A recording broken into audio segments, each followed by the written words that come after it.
when Minnesota Governor Tim Walz launched a scathing attack on President Donald Trump, calling him an abject failure at business. The internet exploded. Moments later, Trump fired back with a brutal, fact-packed takedown that left Walz visibly rattled. The fiery exchange dominated headlines, leaving audiences stunned by Trump's quick wit and command of the facts. It became one of the most jaw-dropping political moments of 2025. The room fell silent the moment Governor Walz leaned into the microphone. His words cut like a blade. Donald Trump is an absolute abject failure at business. Cameras zoomed in. Journalists scribbled furiously. Social media lit up within seconds. Walz smirked, thinking he had landed the blow of the night. His allies clapped, though the sound was hollow, forced. In the heart of Minnesota, where farmers still carried the scars of trade wars and broken promises, his attack seemed daring. But what Walz didn't know was that the 47th President of the United States, Donald J. Trump, had been listening closely, carefully, and with patience. Trump sat back in his chair, hands folded calmly, eyes sharp and unflinching. The atmosphere grew tense. Viewers across America leaned closer to their screens. People in coffee shops, homes, and even hospitals paused, waiting for what would happen next. Everyone knew Trump's style. When attacked, he never stayed silent. He never let a smear slide. But this time, the stakes felt heavier. Farmers, families, America itself. Walz had struck first. The question was simple. How would Trump strike back? Phones buzzed. Televisions flickered. Millions of Americans rushed online. Within minutes, hashtags began trending. Hashtag Walz versus Trump. Hashtag abject failure. Hashtag Trump responds. Farmers in Iowa texted their neighbors in Minnesota. Did you hear what Walz said? Retirees in Florida switched from game shows to cable news. Even children overheard their parents whisper, "Did he really call the president a failure?" Walz's words weren't just a jab at Trump. They were an insult to millions who trusted Trump's business instincts, his deals, and his fight for American jobs. Inside the hall, Trump slowly stood. Cameras clicked wildly. His expression wasn't anger, it was confidence. The kind of quiet confidence that said, "I've been here before. I know exactly what to do." Reporters scrambled to position their mics. Advisors leaned forward. Walz pretended not to look nervous, but the twitch in his jaw gave him away.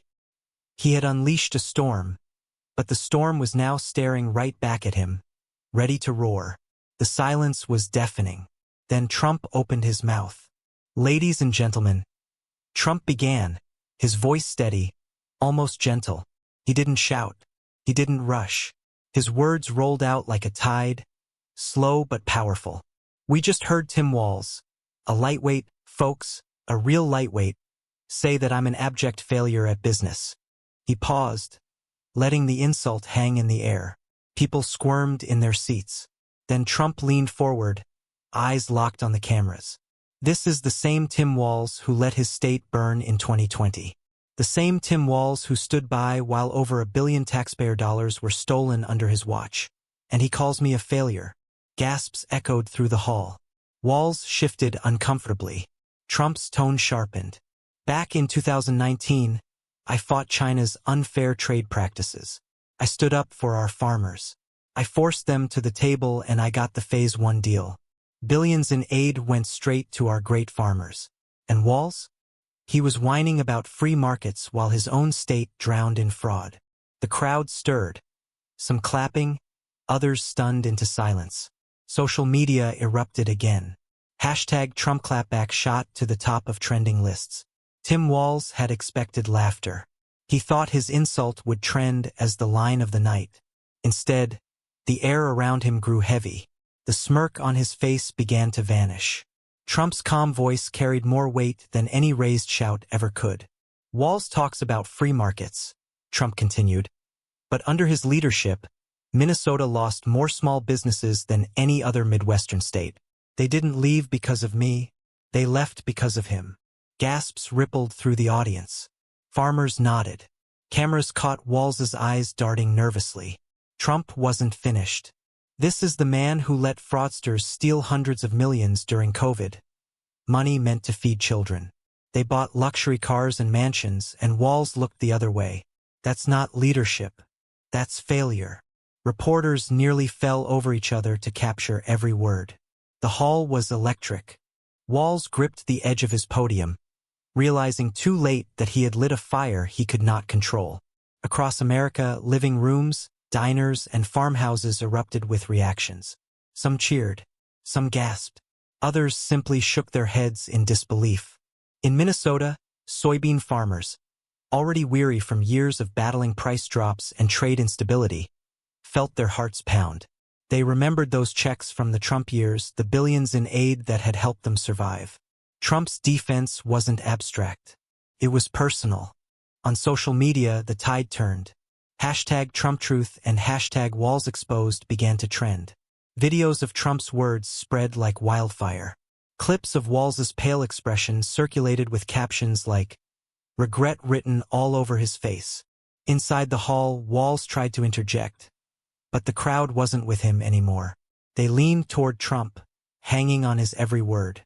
It was as if the room itself had chosen a side.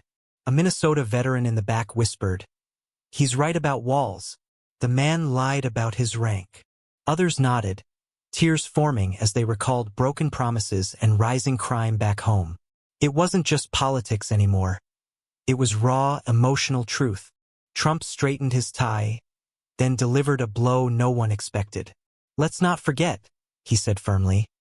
"This is the same governor who stood by during the riots in Minneapolis. Businesses burned. Families lost everything. I offered him the National Guard. I offered help, but he waited. He let chaos destroy his own people." The room fell into a hush. Even Walz's closest aides looked uneasy. Trump's voice grew stronger. "Leaders don't wait while cities burn. Leaders act. And that's what I did. I saved jobs. I rebuilt. I fought for America when it mattered." Every word landed like a hammer. Television cameras zoomed in on Walz, who now looked visibly rattled. His lips moved, but no sound came out. He had underestimated Trump's memory, his command of detail, and his connection to ordinary Americans. The audience burst into applause, some even standing. Tears welled in the eyes of families who remembered those nights in Minneapolis. The smoke, the fear, the hopelessness. Now, they saw Trump not as a politician arguing policy, but as a fighter who refused to forget the people left behind. The hall was no longer neutral ground. It was tilting, shifting, all toward Trump. People who had been quiet earlier now clapped with force. Others nodded, whispering about the fraud scandals and the chaos in Minneapolis. Trump's words carried weight because they weren't just political jabs. They were lived experiences. Families who had seen their businesses burned felt their eyes sting with tears.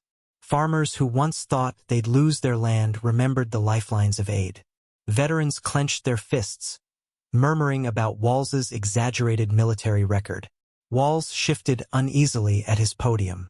Sweat gathered on his forehead under the hot studio lights. Cameras panned between them. Trump standing tall, confident, composed. Walz visibly shaken. Commentators would later say the picture told the story better than any headline. But in that moment, it wasn't about headlines. It was about truth colliding with lies, leadership standing against weakness. Everyone in the room could feel it. We saved American farming. We fought China head-on. And today, America stands strong.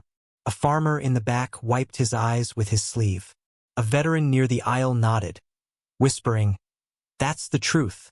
Walz glanced at his aides, hoping for a lifeline. None came. Even they seemed to realize the battle was slipping away. The silence in that hall was louder than any applause. It was the silence of one man falling apart, and another standing taller than ever. Trump's tone sharpened once more. "Tim Walz says he's for free markets. But let me tell you, folks, under his watch, Minnesota became one of the highest tax states in the country. Families flee. Businesses close. Jobs vanish. That's not capitalism. That's punishment." The crowd clapped louder this time, their voices rising like a wave. Trump raised his hand slightly, and the room grew quiet again. He wasn't finished. "And let's not forget," he continued, his voice cold, This is the same man who wasted millions on a morgue that was never used. Imagine. 7 million taxpayer dollars thrown in the trash while small businesses collapsed. Gasps echoed through the audience. Some muttered, "Unbelievable." Others shook their heads in disgust. Trump's eyes narrowed. Walz calls me a failure? I built businesses, created jobs, and rebuilt America's economy. He squandered money, let his cities burn, and looked the other way while fraudsters robbed children's programs. That's the truth. Every word landed like a hammer blow. Walz had no shield left. As Trump's words echoed, emotions swelled beyond politics. It wasn't just facts anymore. It was a story of betrayal and survival. Parents remembered the riots and the fear of calling their children home early. Farmers remembered nearly losing their land. Veterans remembered Walz's stolen valor. Tears streamed down faces in the audience. One woman clutched her chest and whispered, "He stood for us when no one else did." Cameras caught her words, and within minutes, the clip went viral. Meanwhile, Walz sat stiff, his face drained of color. His attempt to paint Trump as a failure had backfired into a mirror, reflecting his own shortcomings for millions to see. Trump's voice softened again, almost like a father speaking to his family. "I will always fight for you, for every farmer, every worker, every family who believes in this country. That's my promise." The applause roared like thunder. Across America, hearts swelled, not just in admiration, but in gratitude.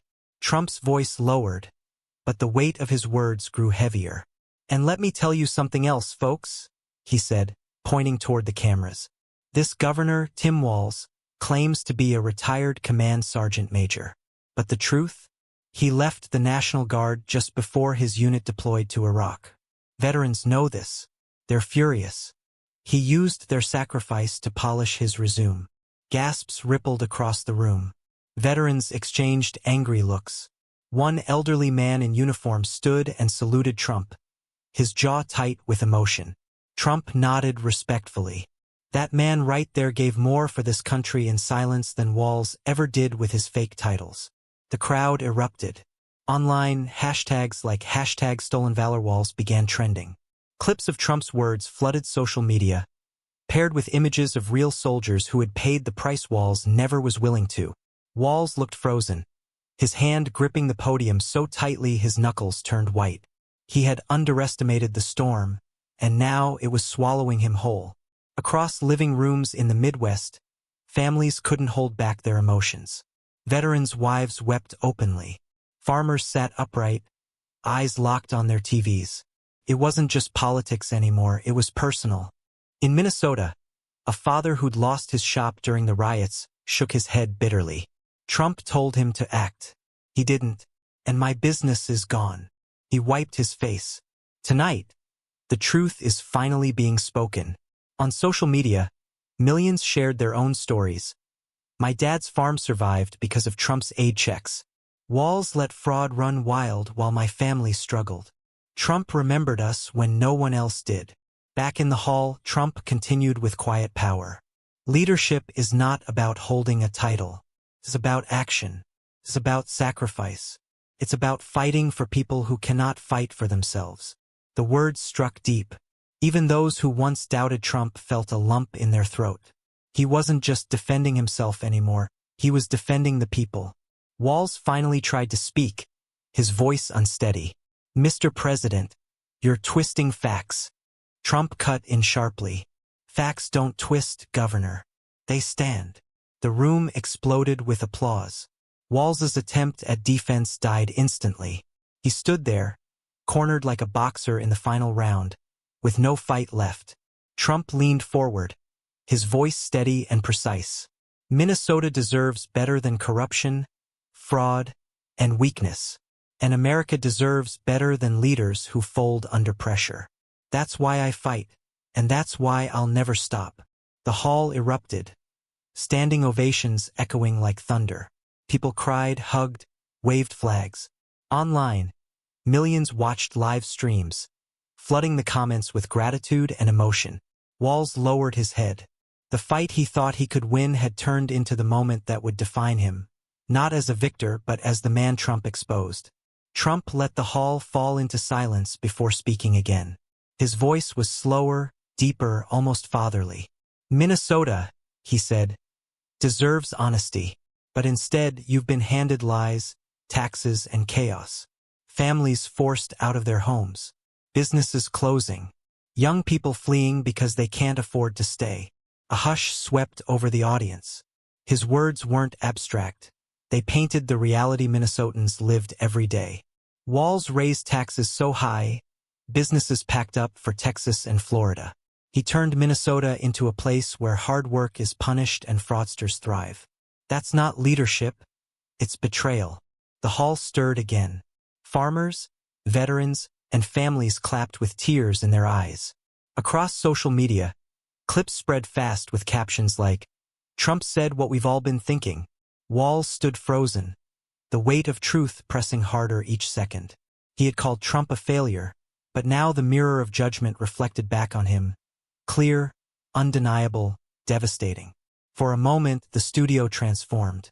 It no longer felt like a stage. It felt like a courtroom, with Trump laying out the case and Walz standing as the accused. The audience had become the jury, and they were no longer silent.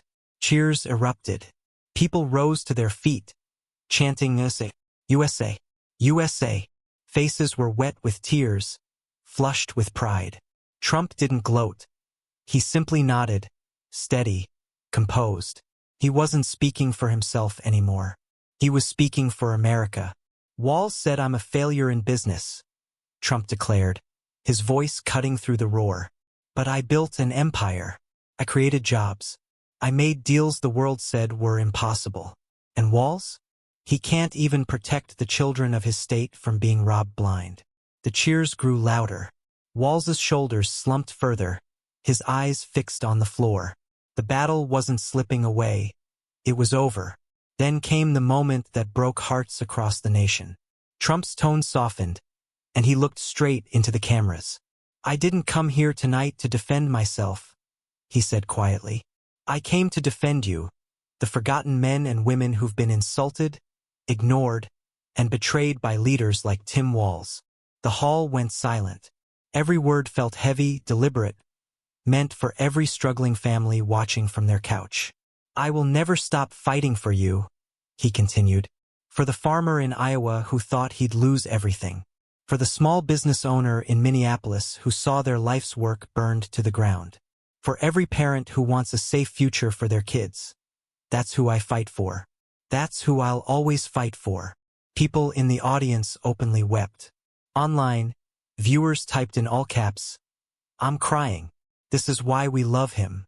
Trump speaks for us." Walz, pale and defeated, stood silent, his attempt to humiliate Trump dissolving into one of the most powerful comebacks in political history. Trump leaned forward once more. "America, I don't care how many attacks they throw or what names they call me. Because when I stand here, I'm not standing for me. I'm standing for you. The forgotten people. The workers. The farmers. The families. And I'll never stop." The crowd erupted into cheers so loud they rattled the cameras. Flags waved. Strangers embraced. They had just witnessed history.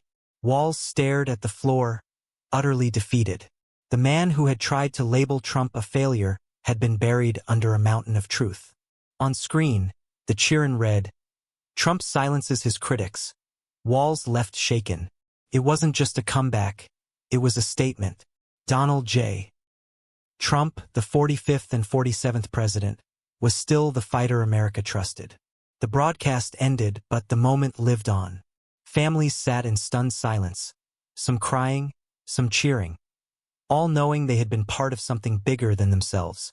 In a diner in rural Minnesota, a farmer whispered, "He's the only one who ever fought for us." In New York, a mother told her children, "That man doesn't just talk. He stands for America." Trump walked off the stage, calm and unshaken. Walz never recovered from that night. The story of his failed attack would forever be remembered, not as a triumph, but as his greatest mistake. And Trump? He walked away stronger. His legacy as a fighter for the forgotten sealed tighter than ever.